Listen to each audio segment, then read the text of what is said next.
আমি কিরকম বলো, আমি চলে যাইতাম তো সুন্দরভাবে। তোরা তো আমার যেতে দাস নাই, তোরাই আমার খাপাইছিস, তোরা রিয়াকশন দেখাইছিস, ওটা রিয়াকশনের ফলই দেখ কি হয়েছে, ছুস বেড়ে গেছে। বাট তোরা খা, তোরা নিজেরা খা, খা সব খা, সব খা। খাইতে দিলাম তো সবার, এই বাংলাদেশের সবার সামনে বললাম খা, এবার আয় খা, এবার খা। আমাকে পাগল করে ফেলছোস, আর কয়েকদিন পর তো পাগল গাড়িতে পাঠাই দিতি আমাকে। পাগল বানায় সার্টিফিকেট বানাইতেছিস, আমি কি শুনি নাই কিছু? তোরা আমার নামে পাগলা গাড়িতে সার্টিফিকেট বানাইতেছিলি, এই মেয়ে পাগল, তোরা বলতে চাইছিস না? এবার এতগুলা মানুষের সামনে তোরা পাগল আমাকে সাবিত করতে চাইছিস, তোরা পাগল বানা, আমাকে সাবিত কর এবার।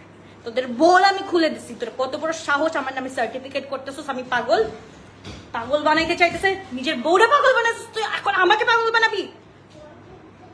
তুই শ্বশুর নামে তুই কলঙ্ক, তুই আবুল হাসানের বাচ্চা, তুই আয় আমার সামনে এবার, তোর তোর গলাটা টিপে মেরে ফেলবো। এত বছর আমাকে দিলে আমাকে জ্বালাইছিস, আমার স্বামীকে জ্বালাইছিস, আমার স্বামীকে মেরে ফেলছিস। আয় এবার আমার সামনে আয়, কালকে আয় আমার সামনে আয়, তুই খালি সামনে, তুই গলাটা টিপে আমি মেরে ফেলবো। শুয়োর